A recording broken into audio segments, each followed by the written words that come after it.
Hello বন্ধুরা, এসছি আজকে একটা বাঁশ ঝাড়ে বাঁশ কাটার জন্য। কারণ কিছু বাঁশের প্রয়োজন। আমার বাড়িতে যে ঘেরাগুলো ছিল সেগুলো কাল রাতে ঝড়ে সব ভেঙে গেছে। তাই খুব কষ্টের মধ্যে দিয়ে এই দাদাদেরকে নিয়ে এসছি আমি বাঁশ কাটার জন্য। বাঁশ কাটা হয়ে গেলে তারা বাড়ি এসে ঘেরাঘুরির কাজ শুরু করে দিল। অনেকক্ষণ লাগলো ঘেরাঘুরির কাজ করতে, কারণ কালকে খুব ঝড় বৃষ্টি হয়েছে।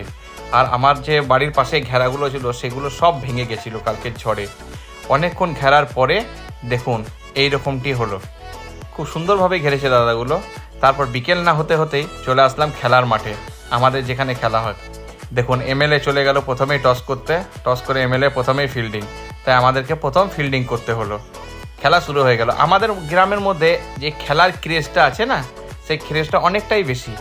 এখানে একটা টিমে প্রায় 14 থেকে 15 জনকে খেলতে হয়, কারণ অনেক ছেলে থাকে। যাকে খেলাবো না তারই মন খারাপ হবে, কিছু ব্যাপার নেই। দেখুন কতজন মিলে বসে আছে খেলা দেখার জন্য এবং খেলা করার জন্য। আবহাওয়া আজকে খুবই খারাপ, দেখুন মেঘ লেগেই আছে। আর কিছুক্ষণের মধ্যেই বৃষ্টি নামবে, আর খেলা হবে না। তাই মোটামুটি শেষের দিকেই চলছে আমাদের খেলাটা। আমাদের এখানে প্রচুর ছেলে ক্রিকেট খেলে। এই বাস স্ট্যান্ডের পাশেই আমরা ক্রিকেট